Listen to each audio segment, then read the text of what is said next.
She helped an elderly woman at the restaurant, without knowing she was the mother of the man who would fall in love with her. And it was precisely that spontaneous kindness that would forever change the course of two lives that seemed destined never to cross paths. Julia Meyer never imagined that a simple gesture of gentleness at the Lakeside Bistro on that sweltering Thursday afternoon in Cleveland would be the first thread of a romantic tapestry that fate had begun weaving in secret. The elegant silver-haired woman struggled awkwardly with the heavy tray when Julia, without thinking twice, left her table to help her. "Please, allow me, Mom," she said with the warm smile that always melted resistance, perfectly balancing the tray loaded with comfort food classics. The elderly woman, visibly relieved, squeezed her hand with genuine gratitude. "Thank you, dear. You are an angel," murmured the woman, and something in the sparkle of her brown eyes made Julia feel a strange familiarity, as if that encounter was more significant than it appeared. Jack Lee arrived at the family restaurant exactly 15 minutes later, still wearing his business shirt slightly wrinkled after an intense morning at the office of his father's shipping company. His eyes automatically searched for his mother, Mrs. Eleanor, who usually supervised lunch personally on Thursdays. "Mom, how was lunch today?" he asked, lovingly kissing her forehead.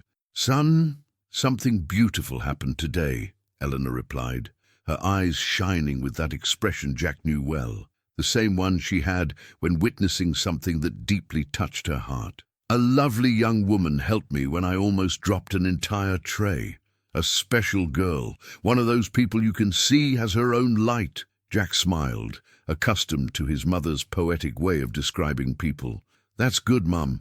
I'm glad you didn't get hurt." "It wasn't just that, Jack. I chatted with her for a few minutes afterward. She's a speaker, a personal development specialist, and you know what else? She mentioned she'll be speaking tomorrow at the entrepreneurship conference at the Renaissance Hotel." Jack's heart gave a small leap. He would be at that conference himself, representing the family business, fulfilling one of many responsibilities his father gradually transferred to his shoulders. "What's her name?" "Julia Meyer. An enchanting creature, son. One of those people you meet and immediately know there's something special about them." That same afternoon, at her home in the Cleveland suburbs, Julia was stroking the soft ears of Coco, her pet rabbit, while mentally reviewing her presentation slides for the next day. Her parents' small organic juice business operated at full capacity next to the house, and the sweet aroma of fresh berries and apples filled the afternoon air. "Tomorrow is a big day, Coco," she murmured to the rabbit, who watched her with those dark, attentive eyes. "I need this presentation to be perfect." Her brother Marcus appeared on the porch, still wearing his barbershop apron. "Nervous about tomorrow's presentation?" "A little," Julia admitted. "It's a big audience, important business people. I really want to make a difference in these people's lives." "You always do, sis."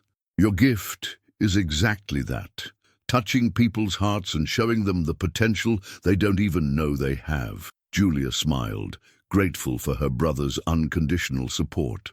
After the divorce that had left her emotionally exhausted, Marcus had been her safe harbor, always ready with an encouraging word or a friendly shoulder. "You know," she said, watching the sunset paint the sky in orange tones, "something curious happened today. I helped a lady at the restaurant and felt a strange connection, like it was a sign from the universe." "You and your universe signs," Marcus laughed. "But who knows? Maybe tomorrow you'll understand what it meant." The next morning, Jack woke with inexplicable excitement in his chest. He carefully chose his outfit, a combination of elegance and accessibility that reflected his personality, and arrived early at the Renaissance Hotel. The conference was already buzzing with activity, entrepreneurs and business owners circulating through the corridors with that characteristic energy of those seeking inspiration and networking. When Julia took the stage at 10 in the morning, wearing a navy blazer that highlighted her expressive eyes, Jack felt as if the world had stopped for a moment. There was something magnetic about that woman, a presence that transcended simple physical beauty. "Good morning," How many of you woke up today thinking you're not enough to achieve your dreams? Julia began, and her warm voice echoed through the packed auditorium. Jack found himself subtly raising his hand, surprised by the involuntary honesty of the gesture. She noticed him immediately and smiled, a smile that seemed directed specifically at him. I see some hands raised, and that's brave. Because recognizing our insecurities is the first step to transforming them into fuel for growth. Julia walked across the stage naturally, gesturing engagingly. My story began with a divorce that made me question everything about myself. I had lost my identity in a relationship that consumed me and suddenly found myself forced to rediscover who I really was. The raw vulnerability of her words created immediate intimacy with the audience. Jack found himself thinking about his own insecurities, the pressure to gradually assume the family business while secretly nurturing the seemingly impossible dream of becoming an astronaut. The truth is, we all carry versions of ourselves that we believe are insufficient, Julia continued. But what if I told you this feeling of inadequacy is exactly what drives us to grow? That our flaws are actually our superpowers in disguise? During the break, Jack determinedly headed to the stage, where Julia was talking with some participants. When their eyes met, both felt an electric spark in the air, something indefinable but impossible to ignore. Your presentation was transformative, he said, extending his hand. Jack Lee. Julia Meyer, she replied, and the handshake lasted a few seconds longer than socially necessary. You look familiar. Have we met before? I don't think so. I certainly would remember, Jack said, and for a moment they both laughed at the obvious tension in the air. What do you do? Julia asked, genuinely interested. Shipping and logistics, family business. It's more interesting than it sounds, he replied, with a self-deprecating smile she found absolutely charming. I'm sure it is. Cleveland has such a beautiful relationship with the lakes. It must be incredible to work connecting people through the waters. The way she saw his work, not just as business, but as something almost poetic, touched Jack deeply. And you? Did you always know you wanted to inspire people? Actually, I discovered it by accident, or maybe by necessity, Julia admitted. When my life fell apart, I needed to learn to motivate myself first. And I realized I had a knack for helping others do the same. Well, you definitely have the gift, Jack said. You managed to get a room full of tough entrepreneurs to admit their vulnerabilities in 10 minutes. They laughed together, and in that moment, the world around them seemed to disappear. Can I ask an indiscreet question? Julia said, biting her lower lip slightly. You can. What do you really dream of doing? Not what you should do, not what's expected of you. What makes your heart race when you think about it? The question caught him completely off guard. You'll laugh. I promise I won't. Jack took a deep breath. I want to be an astronaut. I know it sounds childish for a 30-year-old man who runs a shipping company, but that's what really moves me. Julia looked at him with an intensity that left him breathless. That's not childish. It's beautiful. And you know why? Because astronauts are explorers. They connect distant worlds. You already do that here, connecting communities through the waterways. It's the same essence, just on different scales. Jack stared at her, feeling something deep moving in his chest. You have a unique way of seeing things, and you have unique dreams.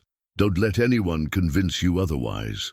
At that moment, the event organizer approached to inform them that the second part of the program would begin in 5 minutes. I need to go back, Julia said, visibly reluctant. Can I invite you to dinner to continue this conversation? Jack asked, surprising himself with his courage. I would love that, she replied, and the smile that lit up her face was like a ray of sunshine piercing dark clouds. But then her phone vibrated with an urgent call. Sorry, it's my father, she said, answering quickly. The expression of joy on her face transformed into concern. What? When? I'm coming now.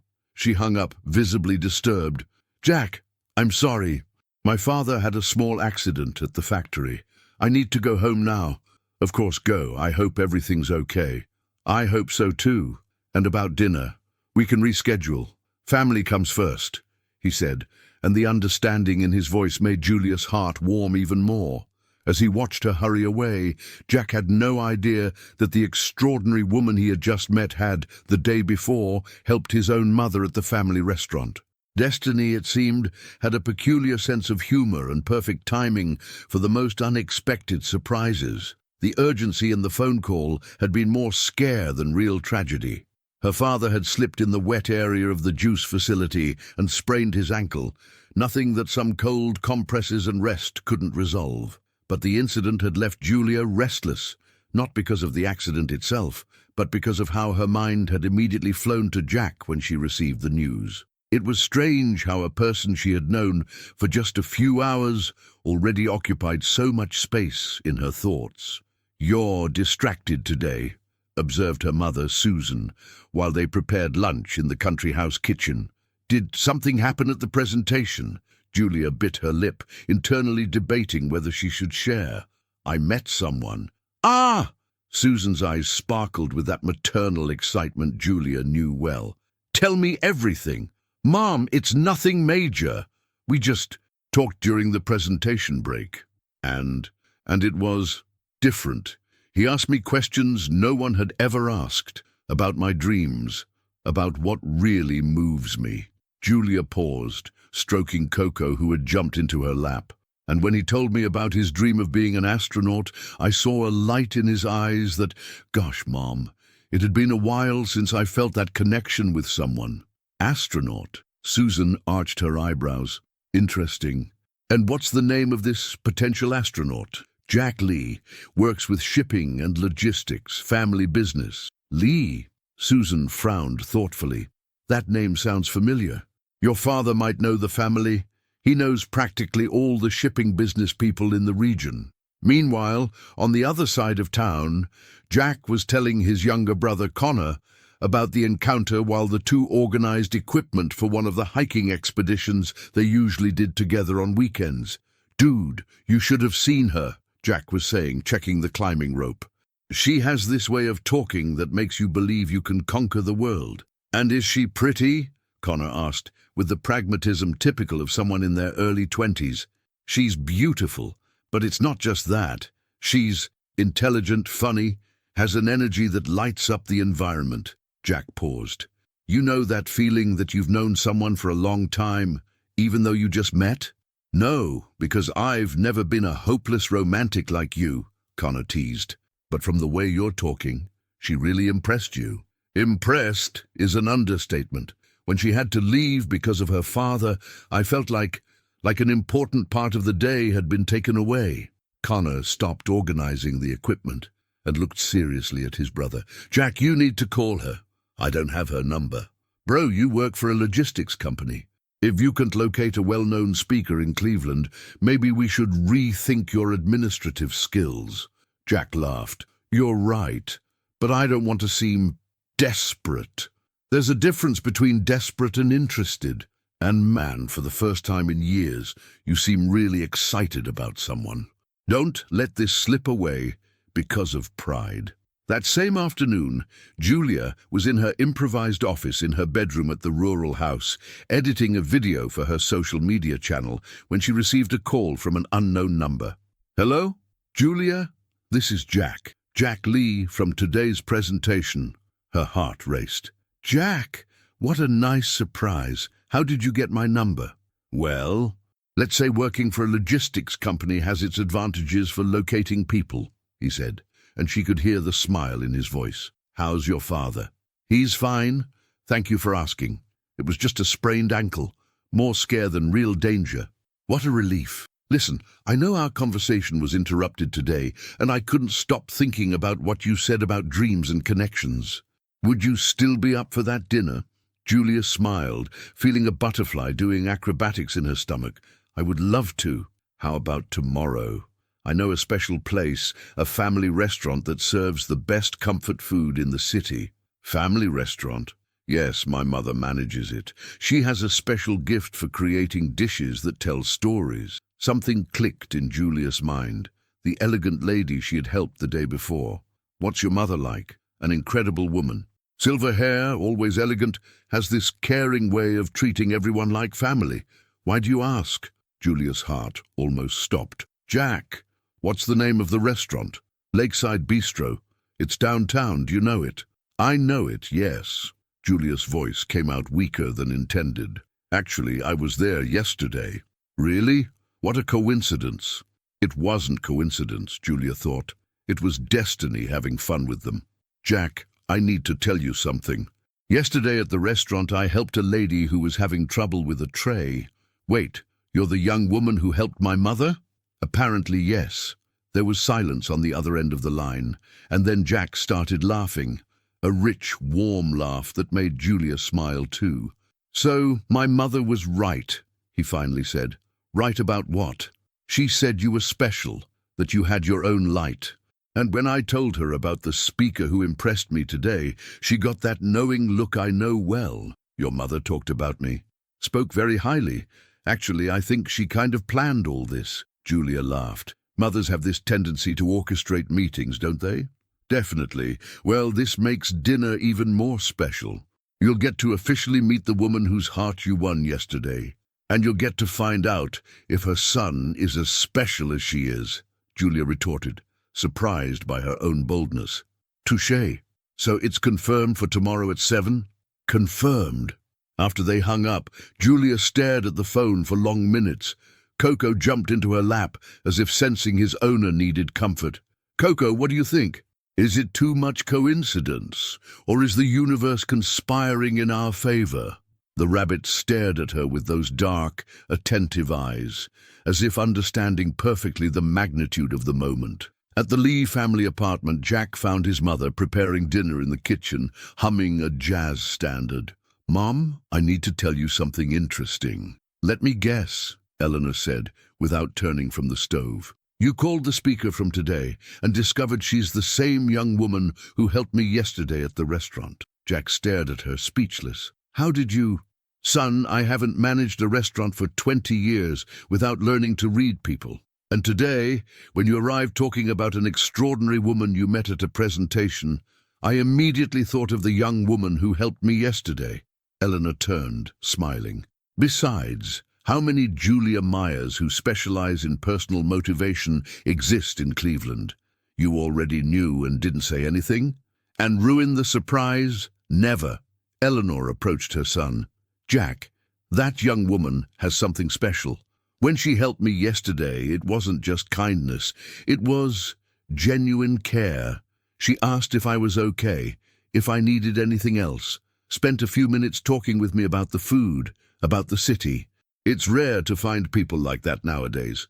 She's coming to dinner here tomorrow. I know, dear, and I'm going to prepare the best meal of my life. Mom, promise you won't do anything embarrassing.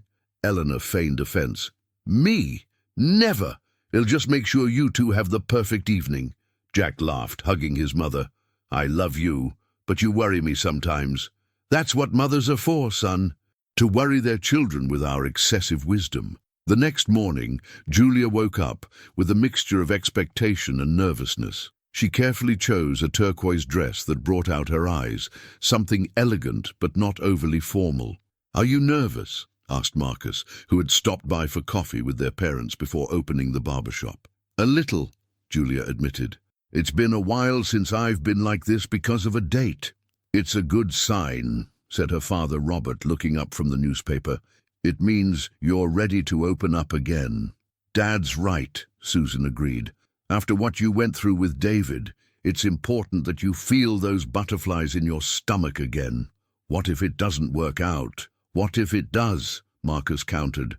Sis, you've spent the last 2 years rebuilding yourself, rediscovering who you are.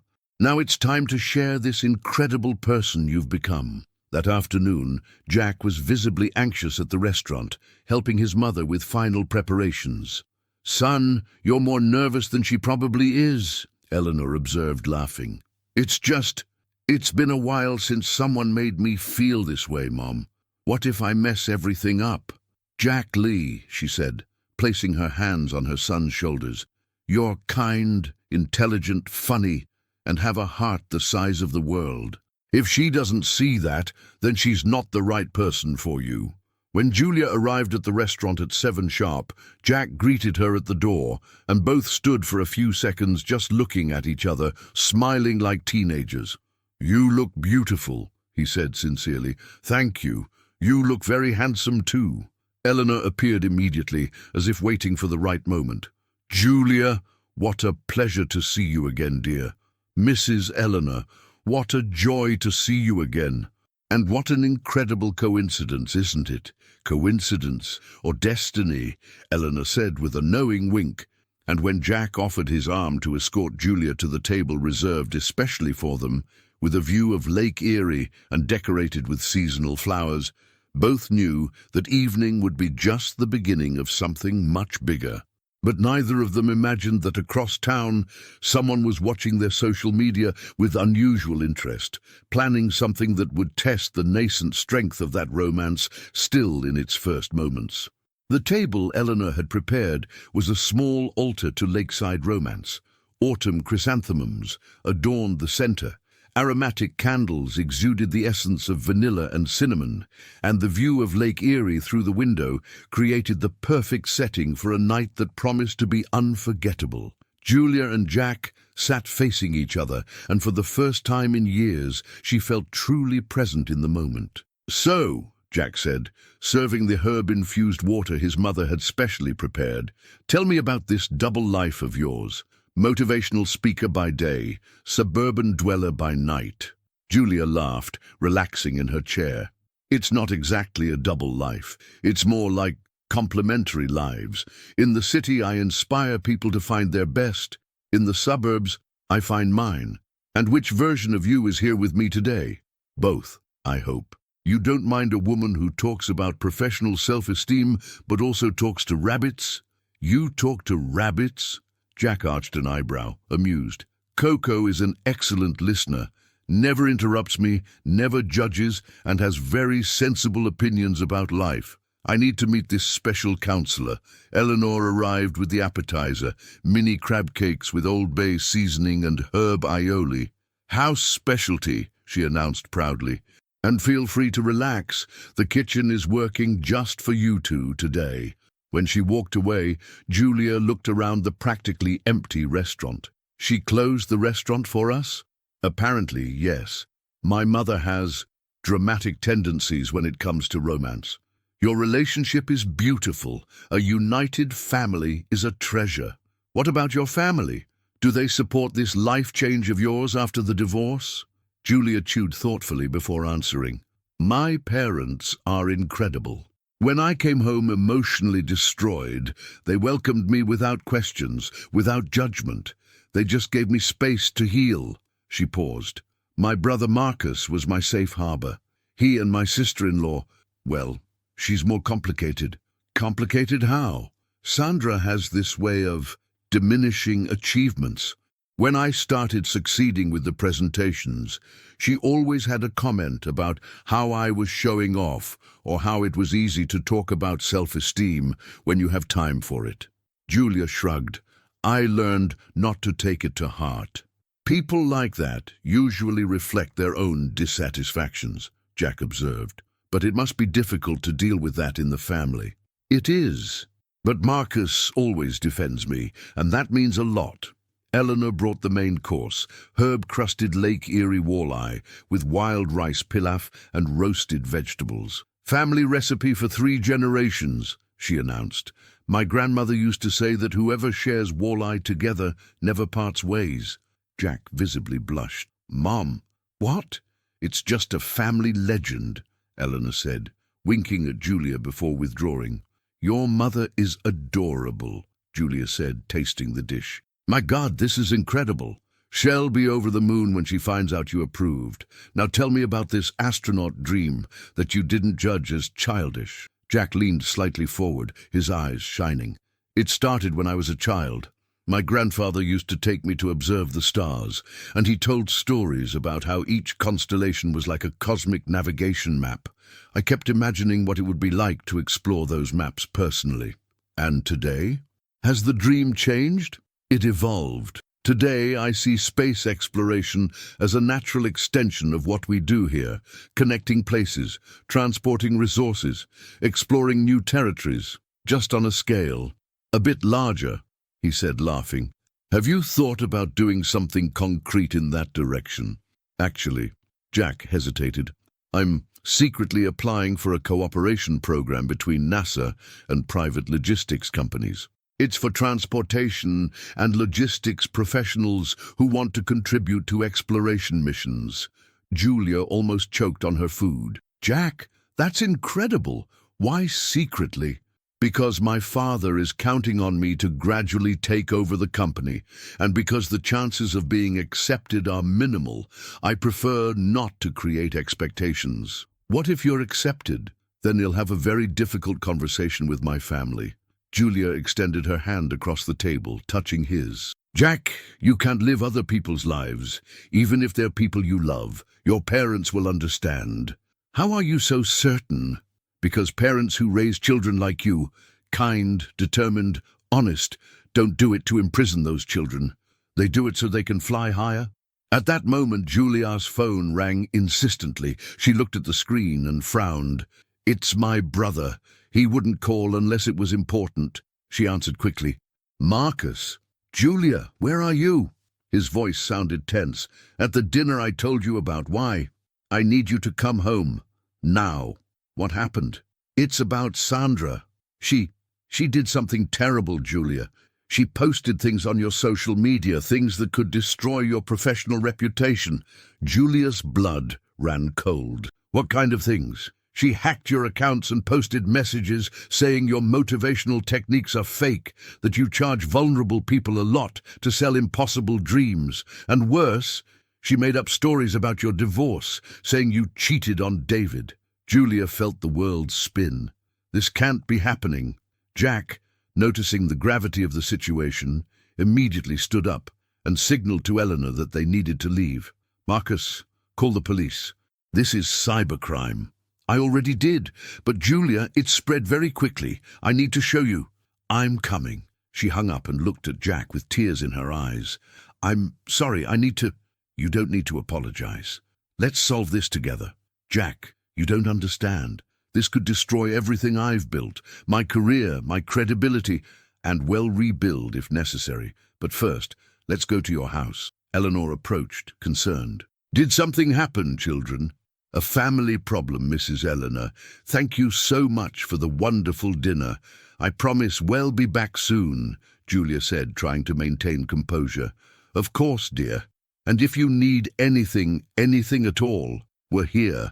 During the drive to the suburbs, Jack drove in silence while Julia obsessively checked her phone. With each passing minute, more malicious comments appeared on her social media. Why would she do this? Julia murmured. I never did anything bad to her.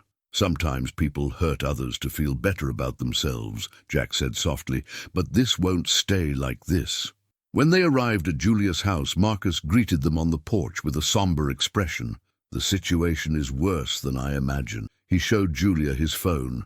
Besides the fake posts, Sandra had shared her personal information, including address and personal phone number.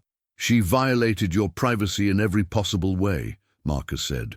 I'm already getting a lawyer specialized in digital crimes. Where is she now? Jack asked. Locked in her room, pretending she doesn't know anything. But I have proof it was her. Julia let herself fall into a porch chair, visibly shaken. Coco immediately jumped into her lap, as if sensing her distress. 5 years building my reputation, she said, stroking the rabbit. 5 years helping people, and she destroys everything in one night. Jack knelt beside her chair. Julia, look at me. This doesn't define you. Your truth is stronger than any lie. But people believe scandals more easily than explanations. Then let's give them reasons to believe in you. How? Well, produce a video clarifying everything. Well, ask for testimonials from people you've helped. Well, show who you really are. Marcus agreed enthusiastically. Jack's right, and I know a digital crisis management specialist. We can reverse this. You would do this for me. Julia, Jack said, taking her hand, you've barely known me for 2 days, but you've already changed my perspective on courage and authenticity. If someone tried to destroy that, I would fight tooth and nail." At that moment, Sandra appeared on the porch with a defiant expression. "What's all this melodrama about?" Marcus turned to his wife with a contained fury Julia had never seen in her brother. "Sandra, what you did is criminal. I just revealed some truths that needed to be told." "Lies!" Julia exploded, standing up. "You made everything up." "Made up? Or just showed that your perfect life as a motivational coach is a farce?" Jack positioned himself protectively beside Julia. "Mum, what you did doesn't just harm an innocent person, but could have serious legal consequences. And who are you to threaten me? Someone who won't stand by watching you destroy an extraordinary person out of pure envy." The coldness in Jack's voice made Sandra step back slightly. "Sandra," Marcus said, "I tried to protect our marriage for years, ignoring your cruel comments, your provocations. But this crossed all limits. Either you fix this now or I will. Are you threatening me? I'm giving you a chance to do the right thing." Sandra looked around, realizing she was alone against 3 determined people. "Fine. I can undo some things." "All things," Jack corrected. "And you'll make a public retraction." "I won't." "You will," Marcus interrupted. "Or tomorrow morning you wake up with lawsuits for defamation, slander, and cybercrimes." The tension in the air was palpable. Finally, Sandra reluctantly nodded and went back inside the house. "He'll stay here to make sure she complies," Marcus said. "You two can go. Jack, thank you for standing by her side." "No need to thank me. It's where I want to be." When they returned to the car, Julia was visibly exhausted but also relieved. "Jack, thank you for not running away when my life turned into chaos." "Julia, we all have complicated people in our families, and we all face crises. What matters is how we deal with them. What if this affects your family, your professional reputation? You have a business to protect." Jack stopped the car and turned to her. "Listen carefully. My mother spent the entire evening preparing a special dinner because she saw something special in you. My father always taught me that a person's character is revealed in difficulties. And He paused, taking a deep breath. "I'm starting to believe that finding you was the best thing that's happened to me in a long time." Julia felt tears of emotion roll down her face. "Even with all this drama, especially with all this drama, because you faced the situation with your head held high, protected your truth, and had people who love you fighting by your side. That says a lot about who you are." They kissed right there, in the car parked under Cleveland's starry sky, while the first steps of a crisis that could destroy her were being taken toward resolution. But neither of them knew that the next morning, Julia would receive a call that would completely change the course of their lives, and test whether the nascent love between them would be strong enough to survive a revelation that would connect their stories in a way they could never imagine. The morning arrived with a mixture of relief and apprehension. Sandra had fulfilled her part of the agreement, deleting the false posts and publishing a retraction, but the damage to Julia's social media was still visible. Malicious comments persisted, and some clients had cancelled scheduled presentations. She was in the kitchen, trying to maintain normalcy while preparing breakfast, when her phone rang. "Julia Meyer?" "Yes, who's speaking?" "This is Margaret Thompson from Talent Connect Agency. I know you're going through a delicate situation with social media, but I have a proposal that could not only reverse the damage, but catapult your career to another level." Julia frowned, suspicious.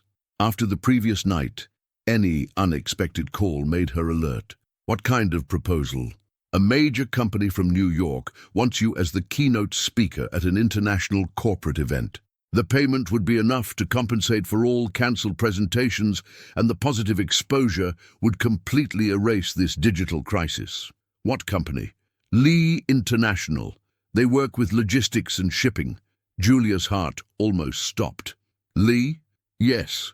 Interestingly, the CEO's son, Jack Lee, personally recommended your work. It seems you two met recently." Julia leaned against the kitchen counter, trying to process the information. Had Jack done this for her? When would the event be? "Next week in New York. 3 days of presentations, complete accommodation, and a fee that..." Well, it's generous. After hanging up, Julia stared at the phone, a mixture of gratitude and confusion taking over her. Jack had moved mountains to help her, but there was also a part of her that wondered if he felt sorry for her or if he really believed in her potential. She decided to call him immediately. "Jack, we need to talk." "Of course. By the way, how are you feeling today?" "Confused. I just received a call about an opportunity in New York, an opportunity you apparently created for me." There was a pause on the other end of the line. "Ah, you found out. Why did you do this?" "Can I explain in person? I'm on my way there." 30 minutes later, Jack appeared at Julia's suburban home, carrying a bouquet of local flowers and a slightly guilty expression. "Before you say anything," he began, "it wasn't pity. It was strategy." "Strategy?" "Sit here with me," he said, indicating the porch swing. "Last night when I got home, I couldn't stop thinking about the injustice of what happened to you, so I called my father." "You told him about—" "I told him about you, about your presentation, about who you are, about how you inspired me. And you know what he said?" Julia shook her head. "He said, 'Son, if this woman is as special as you say, then the company needs to know her too.'" Jack took her hand. "The truth is, Lee International was already looking for a speaker for a corporate event. I just suggested they consider you. But they won't hire me out of pity." "Julia, my father has been a businessman for 30 years. He doesn't spend money out of pity. He only hires people he believes in professionally. What if I'm not good enough? What if I disappoint you?" Jack stood up from the swing and knelt in front of her. "Impossible. You know why? Because I saw you face a crisis last night with dignity, courage, and integrity. Any company would be proud to have someone like that representing their values." Julia felt tears of emotion forming. "Jack, you've barely known me for 3 days. And in these 3 days, you've already shown me more about authenticity and strength than many people show in years." He paused. "Julia, there's something else I need to tell you." "What?" "My application for the space program. They responded." Julia's heart raced. "And?" "I was accepted for the second phase. If I pass, I'll go to Houston for 6 months of training." "Jack, that's incredible." She jumped from the swing to hug him. "I'm so proud of you. But this means I might have to travel just when we're discovering this thing between us." Julia stepped back slightly to look into his eyes. "Jack Lee, you're not going to give up your dream because of me. It's not because of you. It's that I don't want to lose you. And who says you're going to lose me? Houston is just a few hours' flight from here. New York too. And 6 months goes by fast when you're building the future of your dreams. Would you really support this?" "I would insist on it. Jack, yesterday you told me that parents who raise special children do it so they can fly higher. The same goes for people who fall in love with dreamers." Jack stared at her intensely. "You said, fall in love." Julia felt her face flush. Well, because I was thinking the same thing, and it scares and excites me at the same time." "Why does it scare you?" "Because it's very fast, because it's very intense, because I've never felt anything like this before." "And why does it excite you?" "For the same reasons." They laughed together, and at that moment, Coco appeared on the porch, as if wanting to officially meet the man who was winning his owner's heart. "So this is the famous counselor," Jack said, crouching down to pet the rabbit. "Coco, this is Jack," Julia said solemnly. "The potential astronaut I was telling you about." Coco sniffed Jack's hand and, to both their surprise, immediately snuggled into his lap. "Impressive," Julia said. "He's usually very selective. Or maybe he knows something we're still discovering." At that moment, Jack's phone rang. It was his father. "Dad? Jack? I need you both to come to the office. Now." "Did something happen?" "Let's say the proposal for Julia ended up attracting unwanted attention. We need to talk." Jack and Julia exchanged worried looks. "We're coming." At the Lee International office, William Lee received them with a serious expression. He was an imposing man with graying hair and a commanding presence, but his eyes showed the same kindness Julia had seen in Jack. "Julia, it's a pleasure to meet you personally. Jack spoke very highly of you." The pleasure is mine, Mr. Lee, and thank you so much for the opportunity. Well, about that we need to talk. I received a strange call this morning. Strange how? Jack asked. A businessman from New York, David Richardson, called questioning our decision to hire Julia. He said he knows her personally and that it would be imprudent for us to associate our brand with her at the moment. Julia's blood ran cold. David is my ex-husband. I figured, and from the tone of the call, I deduced the relationship didn't end on good terms. He's doing this to hurt me, Julia said, her voice trembling with anger. First Sandra, now him. The issue is, William continued, he threatened to make public some episodes from your marriage if we maintain the contract. What episodes? Jack asked, visibly tense. Julia took a deep breath. He's going to make up stories. That's what he does. During our marriage, whenever I started having professional success, he would create situations to sabotage me. So you've been through this before? Several times. That's why I divorced him. David can't stand that I'm independent and successful. William leaned back in his chair. Julia, I need you to understand. Our company has a solid reputation built over decades. We can't afford to get involved in personal scandals. Julia's heart sank. I understand perfectly, Mr. Lee. I appreciate the consideration, but I don't want to cause problems for Jack's family's company. Wait, Jack said. Dad, are you giving up on hiring her? Not necessarily. I'm saying we need a strategy to deal with this. What kind of strategy? William smiled for the first time since they arrived. The same one we use in business when someone tries to blackmail us. We call their bluff. What do you mean? David Richardson has nothing concrete against you, Julia. If he did, he would have already used it. He's counting on our cowardice to get what he wants. What if he makes something up? If he spreads lies? Then we sue him for defamation, slander, and extortion. And believe me, we have resources for a prolonged legal battle. Jack looked at his father with admiration. You're going to face this for her? I'm going to face this for both of you, and you know why? William stood up. Because any man who tries to destroy his ex-wife's career doesn't deserve our fear. And because any woman who inspires my son to be brave enough to pursue impossible dreams deserves our protection. Julia felt tears rolling down her face. Mr. Lee, you can call me William, and prepare your best presentations, because we're going to make this New York event the biggest success of your career. When they left the office, Jack was radiant. Did you see that? My father practically adopted you. Your family is incredible, Jack.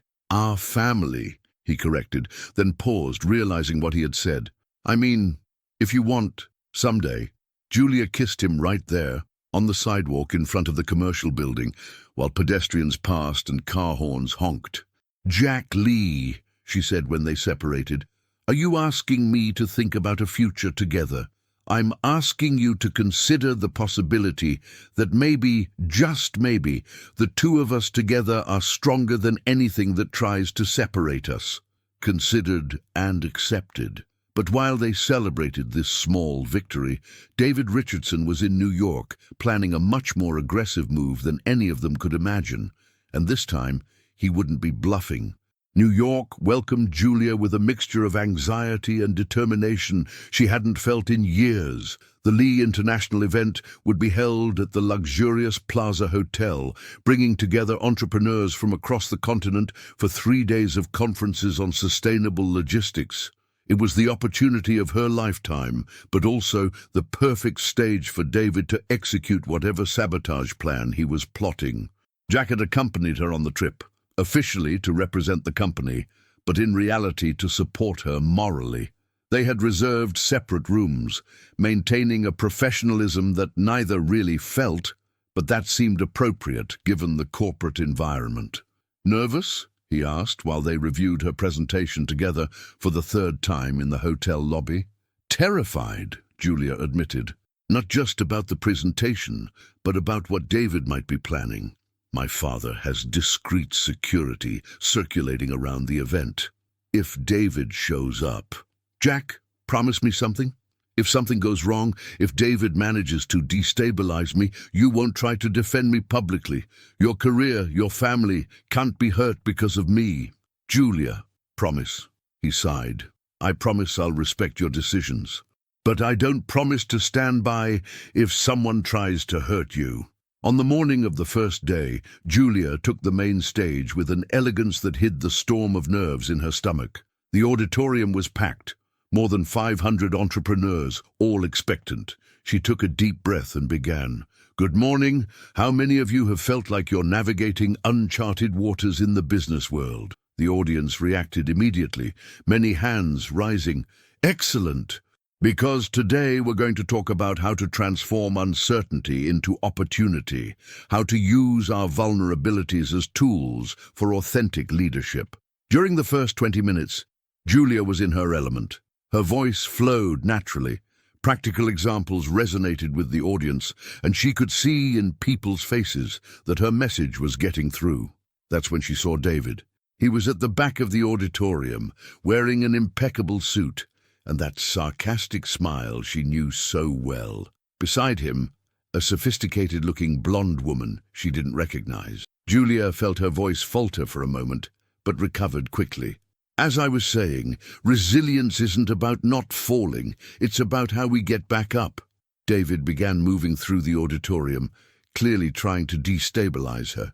Jack, who was in the front row, immediately noticed and signaled the security guards.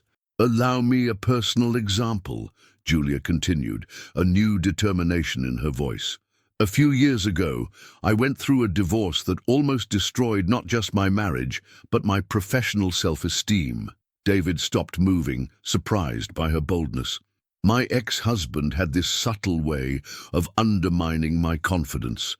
When I got a new client, he questioned whether I really deserved it. When a presentation was successful, he attributed the success to luck. Julia paused, looking directly at David. It took me years to understand that this wasn't support. It was emotional sabotage. The audience was completely engaged, many nodding in recognition. Today, I know that people who try to diminish our successes usually do so because our growth exposes their own limitations. David left the auditorium visibly irritated, but the blonde woman remained, now paying intense attention to the presentation. Julia finished her presentation with a standing ovation that lasted more than 2 minutes. Entrepreneurs approached to exchange business cards, some already talking about future contracts. It was incredible, Jack said, hugging her when she came down from the stage. You turned his presence into a tool in your favor. I learned that running from problems only makes them bigger, she replied. Better to face them head on. During the break, the blonde woman approached. Julia, I'm Carol Stevens, journalist from Executive Magazine. I'd like to do an interview with you about female leadership in the corporate world. Of course, it would be a pleasure. How about now? We have a room reserved on the 10th floor. Jack frowned. Julia, maybe it would be better.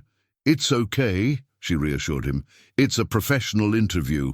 But when they arrived at the indicated room, David was there, waiting. Surprise, he said with a venomous smile. Julia immediately turned to leave, but Carol blocked the door. Actually, Julia, I'm not a journalist. I'm a lawyer, David's lawyer. What kind of charade is this, David? It's simple, dear. You're going to quit the event, apologize publicly for personal problems, and never again accept jobs that might compete with my consulting firm.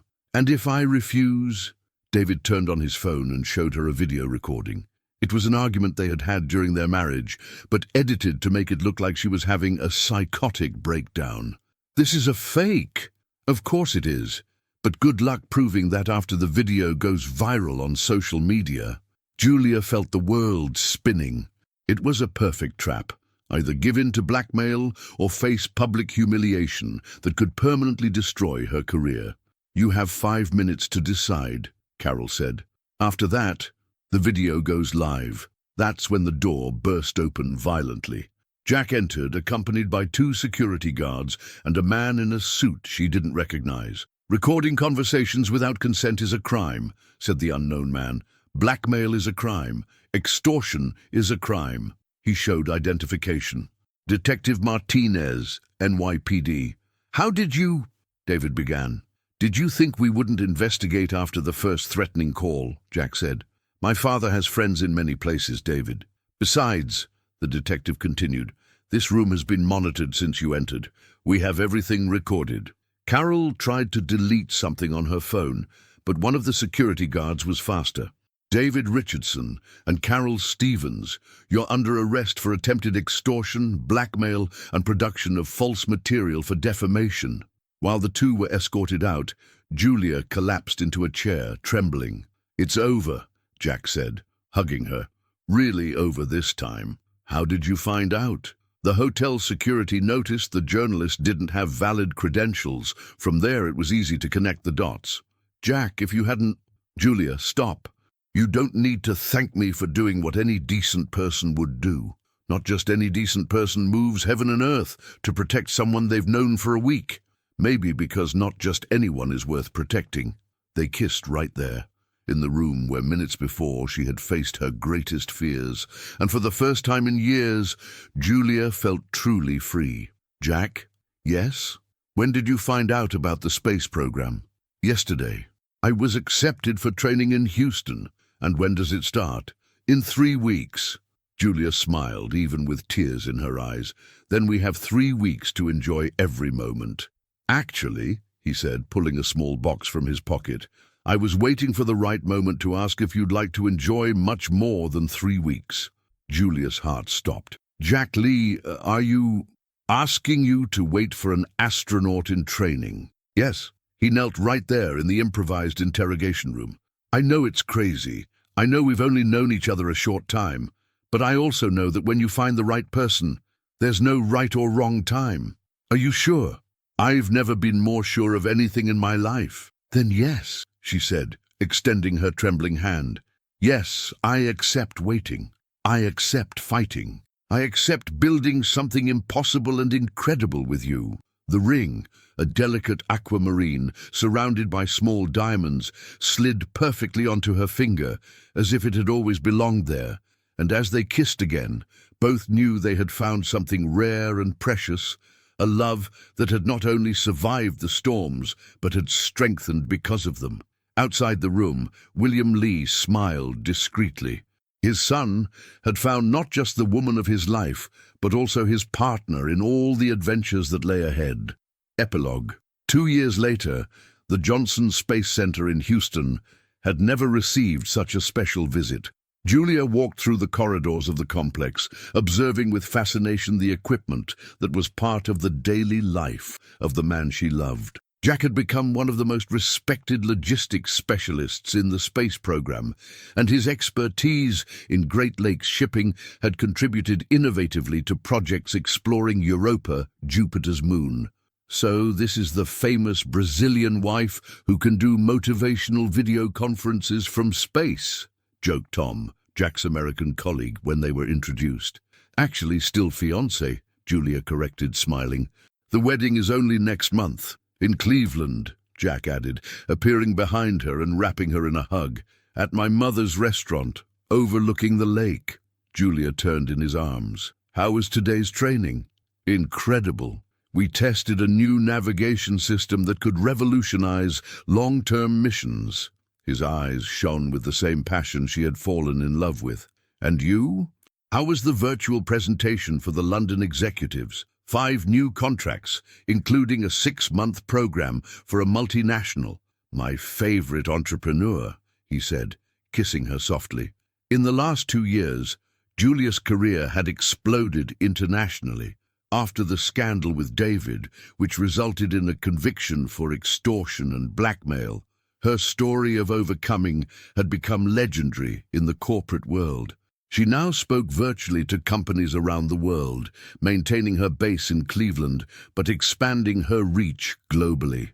I have a surprise for you, Jack said, taking her hand. What kind of surprise? The kind that involves a call I received today from NASA. Julia's heart raced. Tell me. They want to create a pilot program of motivational presentations for astronauts in training, mental resilience techniques for long-duration missions. Jack, that's incredible. And they want you as the principal consultant. It would be based here in Houston 3 days a week. Julia stared at him, trying to process the information. Are you saying that? I'm saying maybe we don't have to choose between staying together and pursuing our dreams anymore. Maybe we can do both. She kissed him right there, in the Space Center corridor, while engineers and astronauts passed by smiling. There's one condition, he said when they separated. What? Coco will have to get used to urban apartments. I don't think rabbits are welcome in NASA facilities. Julia laughed.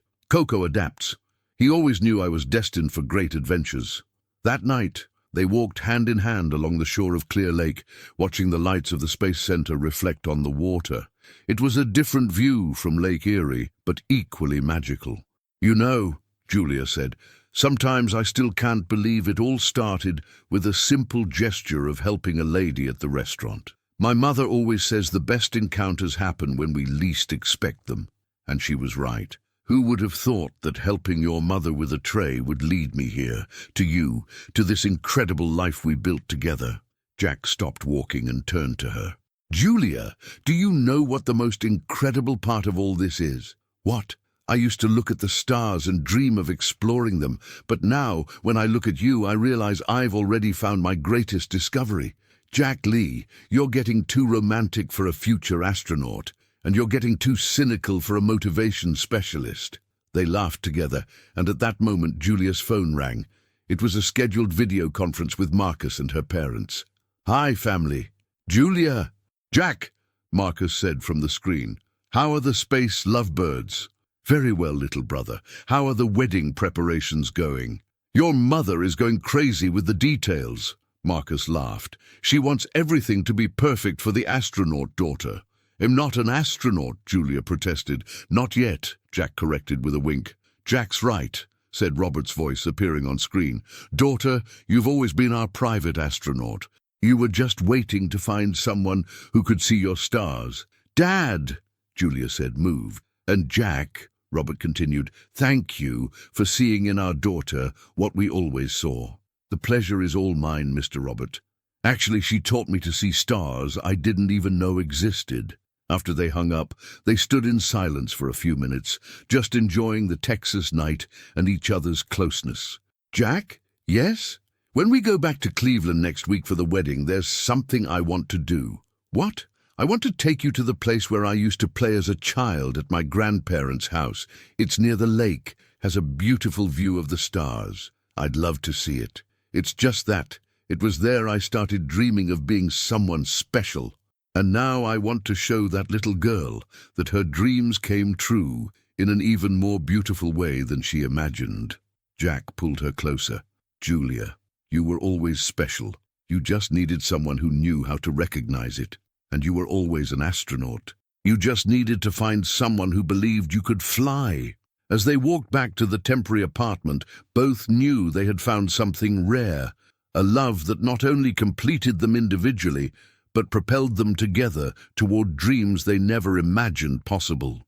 And in Cleveland, Coco watched the full moon through the suburban house window, as if knowing his owner had found her own moon to explore. Only this moon was heart-shaped and shone in the eyes of a man who loved stars as much as he loved her. At the Lakeside Bistro, Eleanor Lee smiled while organizing the final details for her son's wedding. She had always known that gentle young woman who had helped with the tray would be special in Jack's life. Sometimes, mothers' hearts simply know how to recognize the perfect person for their children. And sometimes, love begins exactly where it should begin, with a simple gesture of kindness that connects two souls destined to fly together, whether over the Great Lakes or among the stars of the universe.